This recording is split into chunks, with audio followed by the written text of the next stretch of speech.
Hi everybody, sanibonani. Welcome to my channel. Igama lami nguNtando Mdletshe, and on this channel siyasifunde incwadi ebhalwe ngolimi lwethu lwesiZulu bese sizala sokhuluma ngazo le indaba esuke sifundile. Senzela laba phela basuke bengenaso isikhathi ukuthi bayifunde le incwadi, nalabo basuke benqena nje ukufunda.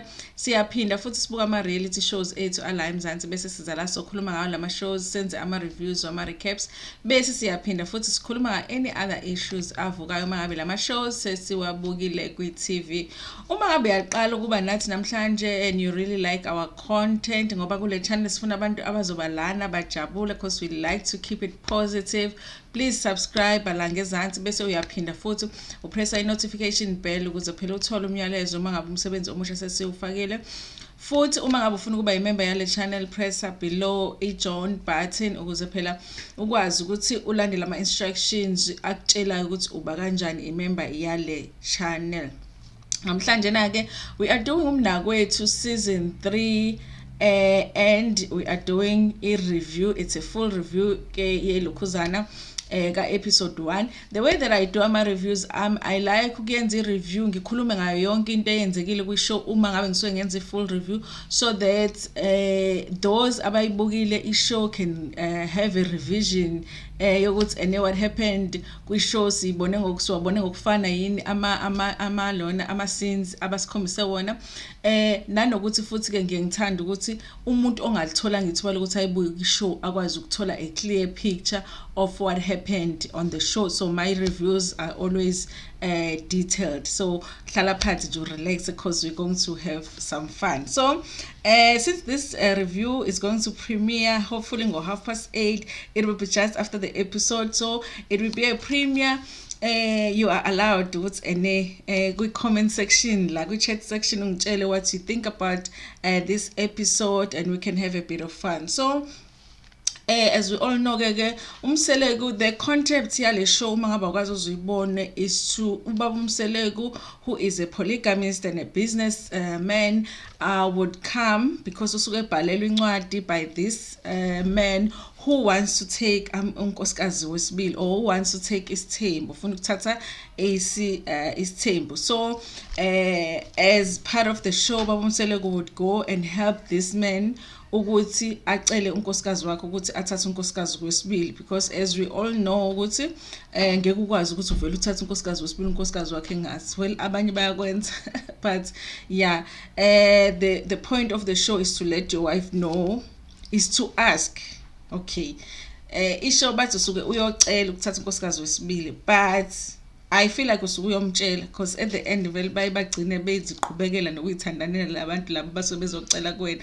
So yeah, anyway, in this episode simitha uSiyabonga. I think uSiyabonga Shamase is from Pinetown, eThekwini, and Lungi, I'm recording bo it's from Pinetown, eThekwini, and uthi uyayithanda kakhulu ifamily yakhe, ushadile. I like ukuthi ushadile because ngikhathele ilamadoda lawa eza kule show engashade ngisho ukushada kodwa efuna amakhosikazi esibili, ebeke umuntu engenayo kwankosikazi wokuqala, you know. Ushade no Trifina Shamase, phela ushadile ka Shamase uTrifina, kodwa uTrifina yena maye introducer, she makes sure ukuthi uzintroducer nge-maiden name yakhe, which is uMakhuzaza.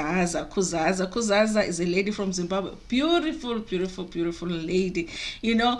And yazi makuthiwa ngempela amadoda awazi afunani, guys, amadoda awazi ukuthi ene afunani. Beautiful lady you know, very eloquent. Hey guys, ngiyayithanda i-accent yakhe esingisibenizwe ukuthi singamfana like mayikhuluma uyawagwinya amazwi and usebenzisa amakhala. Kuthiwa makhuluma singisifana fanele siphume ngamakhala, isiZulu siphume emlonyeni. Ngithi nginifundise ke makhuluma isiZulu siphume emlonyeni, no any African language, you know, Venda, Sotho, Xhosa, thina wasikhuluma siphuma la, ne? But makhuluma isingisi, it must be from besiphume ngamakhala. Besiphuma ngamakhala kusisi singisi, yo besiphuma ngamakhala. Muhle Shemusis, muhle, the wife is very beautiful. I liked her. She had an afro weave, I liked it. Anyway, ngiyabathanda amakhosikazi avele semakhosikazi because asuke sidlalele kwabo, then bese kufika laba bese kufika ononkoroyi ke njena abazobahlupha beyihlalela emzini yabo, you know. So I'm always biased when it comes to the wife. Anyway guys, from the wife's perspective, she says the husband is she thinks her husband is a good, caring and gentle and loving husband. Usho kuhle nje kodwa noma esho ukuthi unako ukubuya abe ney'nsolwanyana zokuthi uyachitha. We know our men phela umuntu mase up to no good, you always have that suspicion. From the husband's perspective, husband naye uthi no, unkosikazi wakhe uyamthanda kakhulu, unothando, uthanda ifamily, futhi she's a church goer. Sefuna ukuthatha advantage ngoba nawe uyakholwa ke wena, sofanele kulo umukela yonke into lena ke. But kuyamusho ke shem ukuthi unolaka. Unolaka unkosikazi. Anyway ke sometimes kona abantu besifazane sometimes siyaba nolaka, kodwa ke futhi a lot of the times because isikhathi sinawo ama reasons ukuthi sibe nolaka. Anyway, yeah, it was just a setup. I hate indlela abayenza ngayo le show. Because it always looks like unkosikazi usuke engazi ukuthi kuyiwapi. Usuke engazi ukuthi they are going to the show. And then eglendawo lena beautiful place abasuke bebayise kuyona, it very nigga this impression yokuthi they usually lie to a woman and say ukuthi no, ukhona wakho keep her or something, and she would start the show talking very nicely about this man that is about to break her heart. I hate that about this show. I really just hate that. It's a setup to break a woman's heart. It's like a perfect setup. Beautiful place, you think you're there with your husband, and then the next thing for something different. I think basuke babatshela ukuthi nje uzosikhulumela ngothando lakho with your husband ngoba umseleko usungakamboni, you know. And then masubona umseleko is like, ha, kanti we are here, you know. I hate that. Like I itch ngendlela ngizengidine ngayo, iyangidina leyo nto leyo ukuthi they make that set up just so they can break the woman's heart. Anyway ke you guys, so ke obviously umseleko uyaye aqale ahlale phansi with the guy to find out ukuthi kahle what do you want me to help you with, and ukuphi okufunayo. From the husband's perspective, uthi yena ufuna ukwandisa umndeni. Behlezi besho njalo kodwa ufuna ukwandisa umndeni. Guys, umndeni unengane eyodwa, unengane ezu2, awunangane umndeni. Umndeni can just be husband and wife, that's umndeni. Anisiyekeni ngale nto ukuthi nifuna ukwandisa imndeni yethu. Umndeni nje na anelisa ukuthi umndeni ukhona, ufuna ukwandisa umndeni. And uthi yena yedwa ekhaya, saze safa yilabo one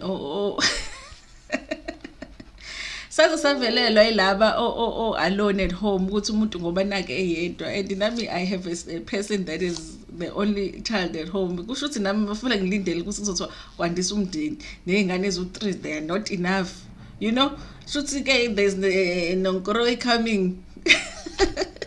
Siyavelelwa labantu abayi1, umuntu athi imngedwe ekhaya, ubuwe yodwa manje. Mina I must die mina because your mother decided to have just one child, or your father decided to just have one child. Mina I must die now, you know.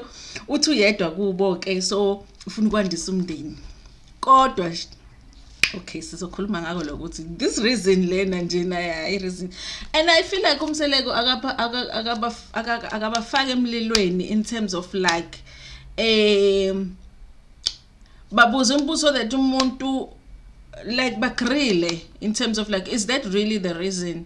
Because if ukuthi there was the reason ukuthi ene wedwa kini ufuna ukwandisa umndeni or whatever, how come you never told your wife ukuthi that is what we were going to do? Because you've always been the only child at home, and get so you always knew you were going to have one wife or more than one wife. Why didn't you tell your wife umshado ukuthi wena uzoba umuntu wesithembu? Why did you do it now? And why did you wait until you fall in love with someone and then you be like, hey, by the way, now that I'm in love with someone, hey, I remember that I'm the only child at home. Hey, yeah, and my kids are not enough, I need more kids. Why? Because if you really, the reason is that we're the only child at home and you've always want to have a bigger family, one day someday, that reason should have been there even before you marry your wife. And so my shadu uyazi ukuthi vele umuntu wesithembu. So I feel like umseleko akayibuzi lo mbuzo leyo yokuthi why ukhumbula manje ukuthi wena usuwedwa kini manje, why usukhumbula manje wena ukuthi usufuna ukwandisa umndeni just because usumithe someone wazothola ingane naso uyakhumbula ukuthi, oh, by the way, I do need ukuthi ngandise umndeni ekhaya, you know. I hate that. Anyway, I've said even in my other video, which I feel like Ubaba Mseleko is always one-sided. He is for the men. That we know. He's for the men. He's here to help a man. Whatever the feelings of a woman, he doesn't care. They will stamp on the woman and nobody cares. A woman will cry and scream and whatever. Nobody cares about the feelings of a woman. At the end of the day, we have Vumanali's team. That's all that they care about on this show. So yeah, it's horrible. I know. I agree. It is very horrible. It's bad. It's bad for the women on the show, but that's how the show is. And so wafika kuMseleko uyasho ukuthi ufuna ukuthatha umamncane. Uyachaza in the interview session ubaba uMseleko ukuthi isithembu asikho lula, uthi yena uqala isithembu ena 23. Ngicela nigcine leyo nto leyo ka 23 ngoba sisafika out ama timelines nama relationship halapha yaka Mseleko, so asigcine le age lena ethi 23 because we might need it. We just find out some news ngalena ze age kama Khumalo and whatever. Yeah, so uthi waqala isithembu na 23 yena. And then we are sure ubaba, I don't understand. I hate ukuthi uloku mention ukuthi umama unolaka. Wamthatha umazi nje ukuthi unolaka ntwana, you know. Hey, yabona nje. And so unkosikazi wokuqala nengane ezu 3 yeah, unengane ezu 3 abafana. Noma ngiyaphambanisa. Number 2, yes, umama uqala unengane ezu 2 zabafana, and then okay, so yeah. Anyways, while they're having conversation, Mseleko seyachaza nge-relationship yakhe now with this one lo afuna ukumthatha as number 2. Uthi they started dating just after he got married. So uthe shada nje wabeqala, you know, emphasize uqala ukuthandana naye esanda kushada. No honeymoon phase. I mean, really now, like no honeymoon phase. You cheated right after. Okay, and then kuqhamuka conversation ukuthi ke the lo ofuna ukuthi athathiwe as number 2 machiliza lo ofuna about bazomthatha as number 3, number 2 unengane already, and ingane na 7 years. Bona, they've been together for 8 years. For 8 years, guys, they've been together 8 years. But into engixaka yabona futhi le show, you guys, yes, in South Africa, being a woman, the way uMseleko bechazeke ngayo ukuthi this guy has been cheating for 8 years and he's never been caught. He was almost saying like, give me tips, how did you do that? Like, you cheated for 8 years without getting caught. Yeah, it's frustrating to do this show. And yeah, they've been together for 8 years, and I guess it makes sense. Nkosikazi Mnakwethu nokumsola sometimes also actually there is no way that you can keep a relationship like fully secret for 8 years, you know. And yeah, another reason I begile ukuthi yena vele isithembu esikhona kubo was it ubaba wakhe omkhulu wakhe had isithembu as well. Okay, I didn't write it down, but either ubaba wakhe, this man, or umkhulu wakhe had isithembu had amakhosikazi awu 5. So I guess naye all of a sudden he wants unkosikazi ke wesibili naye. So then again so uyafika ke naye usisi phela fanele bakhulume naye uthi usisi yena ubhuti has never disappointed her. Kukhuluma amachiliza ke manje lo ofanele azocelelwa uthi the guy has never disappointed him, sebenengane futhi ndawonye. And umama wasemzini uyazi about the other wife. Yabona umama basemzini, yeah, njengoba ngitshela ukuthi yabona nje ukuthi lokhu guys, let me tell you something. Yabona abantu basemzini. Yabona abantu basemzini akubona bakini futhi it's okay. You must be okay with that so that you won't feel betrayed, because bazokuhera. Bazokuhera abantu basemzini. Hey, ngeke uzoxokiza njengomuntu wasemzini. Nami on the other side ngiyaba umuntu wasemzini in other situations. Nami ngixokize as umuntu wasemzini. Ungathi nje ukuthi ubangithanda ngabe emzini, ayikho leyo nto leyo. Ayikho ukuthi mama wasemzini shema keve ngithanda. Uthanda abanye bayi 3 nabo abafikayo. So Mama Tsemzini knows about uMakhuzaza and uyazi ngengane kaMakhuzaza, you know. And yeah, and I guess enye into uMakhuzaza uyadelela. That's why adelela kanje ngoba waziwa le ekhaya. Akahambe futhi ayohlala le emakhaya. So okay ke. Okay. Now it's the ask. The ask has come. The time to ask again. So obviously the setup is, it was a table this time. They were sitting on the table. There were 2 chairs the other side and 2 chairs on the other side. And uNkosikazi was sitting. uMakhuzaza was sitting ngalak on the left. And then uMselegu bangena with the husband. Wahlala ngala uMselegu and the husband was sitting here. And then they had that conversation. And then wasiyacela kubaba ukuthi njengoba wazi yabona that man couldn't keep his story straight, honestly, his reason. Now when he's saying to the wife ukuthi ucelani, you know, he says ngoba uyazi ukuthi ekhaya akunamuntu, ufuna umuntu ozoya kohlala le ekhaya. Uyabuza uNkosikazi mawuthi umuntu ozohlala ekhaya usho ukuthini mhlawumbe, like ngoba lokho uNkosikazi mayembuza uMselegu ukuthi uyangazi mina, uNkosikazi say yeah so ngiyakwazi. So she might not have had an idea ukuthi okay kuzocelwa isithembu la. Angibanga kuhlika ukuthi she knows already, because a lot of them mabebona uMselegu they already know ukuthi okay this man is about to vomit. He's about to vomit, so let me be ready. So I guess then mhlawumbe kungenza ukuthi ubengazi ukuthi uMselegu uze ngani, because uthi ngiyakwazi so you know.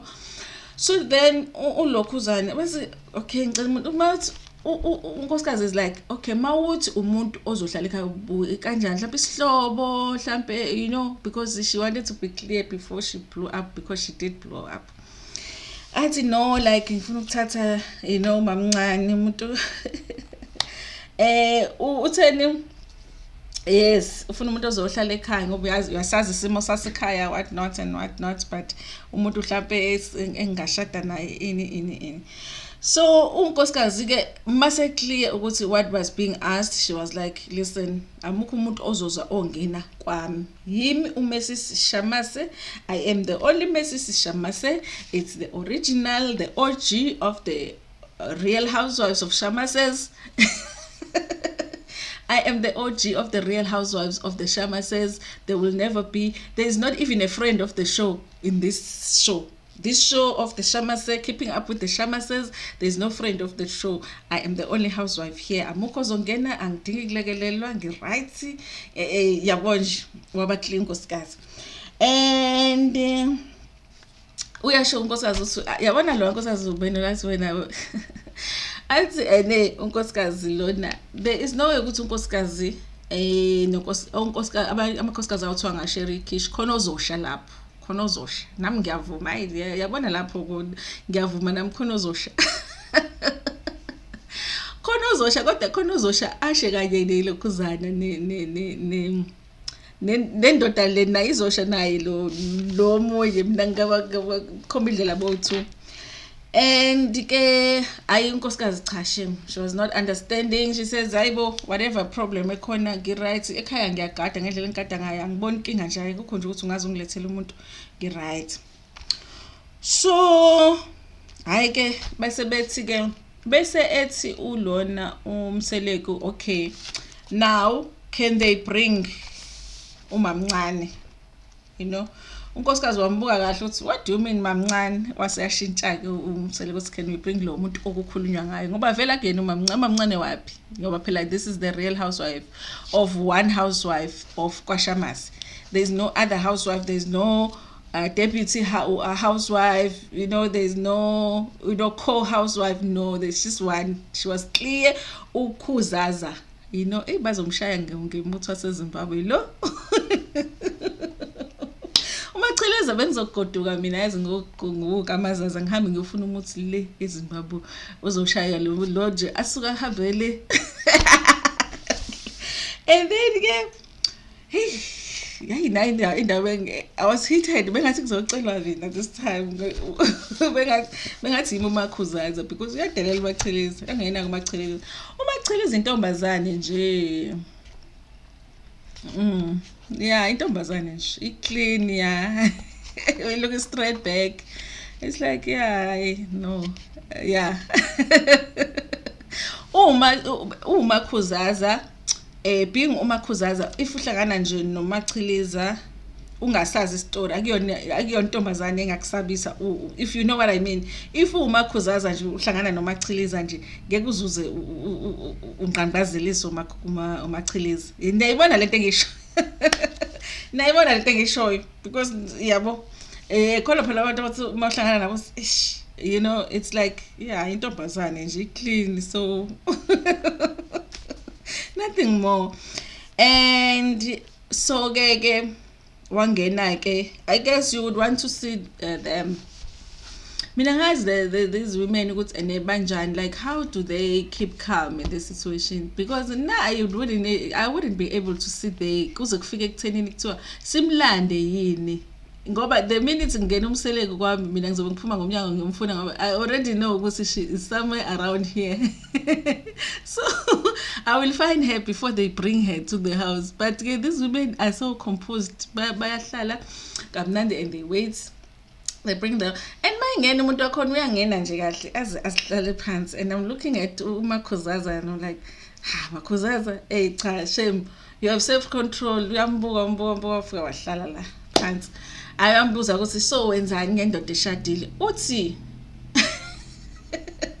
nina engabuka, maybe nina nibukile senicalm ne, because now I was heated mangisayibuka lena.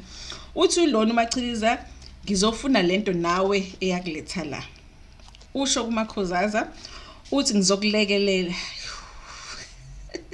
Ngizokulekelela ngizokhulisa umndeni kabani. Uyabuza ukuthi umndeni kabani, kahle wangayiboni le ndoda ishadile, uzokhulisa umndeni kabani.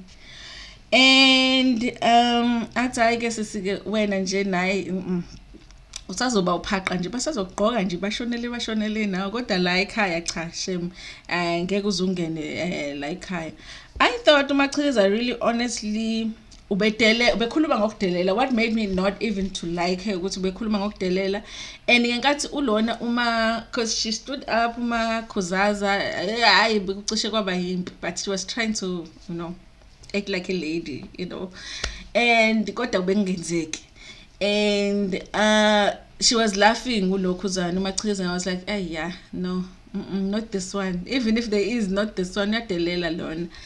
And yeah, but at the end mase thola nangendaba yengane, because ingane ukuphuma ukuthi kunengane kuphume ngalesikhathi vele seku explosive ulona. Ayibo guys, you must watch that clip. Ngeke ngikwazi ukuexplain lo mama bengafuni ukuzwa lutho, but and I understand why.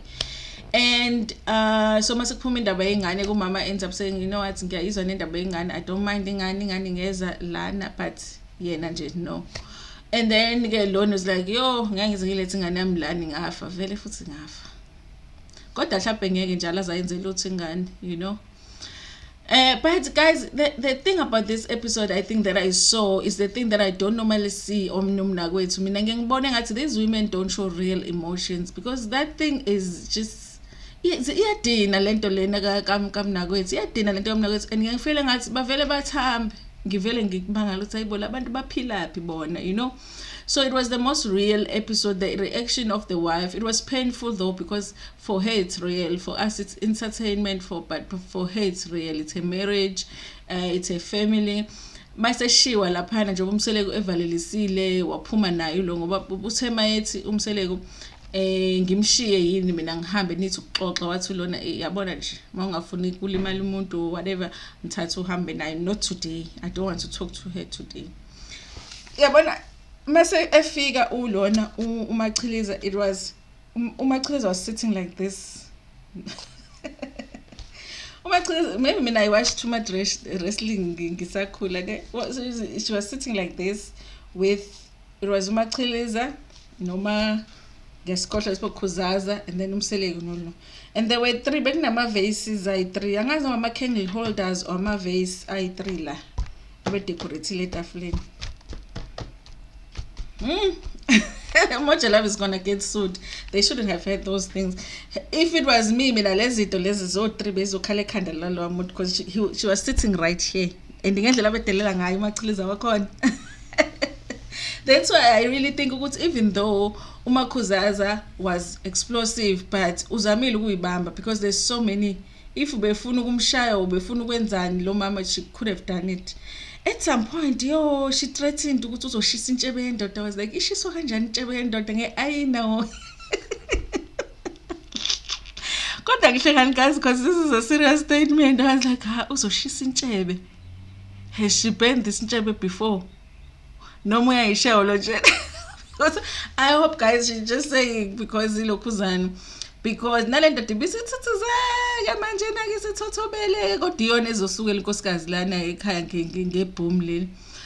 I really hope ukuthi she was just saying, because I was thinking hayibo intshebe uzomshisa nje, yabona wena ngizoshisa le ntshebe ngathi. I hope ukuthi hayi ukuthi uyayishisa intshebe, you know.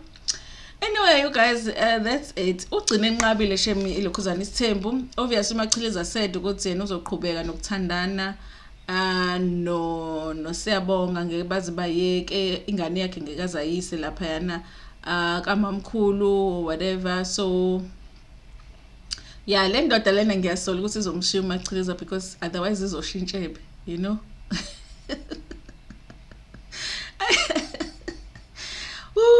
Yeah, but this show is infuriating. Each and every episode Mnakwethu ngisuke ngidiniwe because of the unfair treatment of women on that show. But anyway, kuba entertainment kona lokho. Kona nje lokho kuba entertainment. And yeah, guys, but you know, tell me what you think about it below. Do you think ukuthi uMakhuzaza should have said yes to isithembu? What do you think of uMachiza? Ngoba iMachiza bedelela you guys, and yeah, what do you think about this episode? Let me say that. What do you think about this episode? And what are the things that you think they could do kule show lena to sort of improve the show? And are you agreeing with the point that we need more of a support structured thing for the women? Anyway, you guys, thank you so much for watching this video. Please like it before you share it with your friends, with your family, and even with strangers. Ngithanda kakhulu.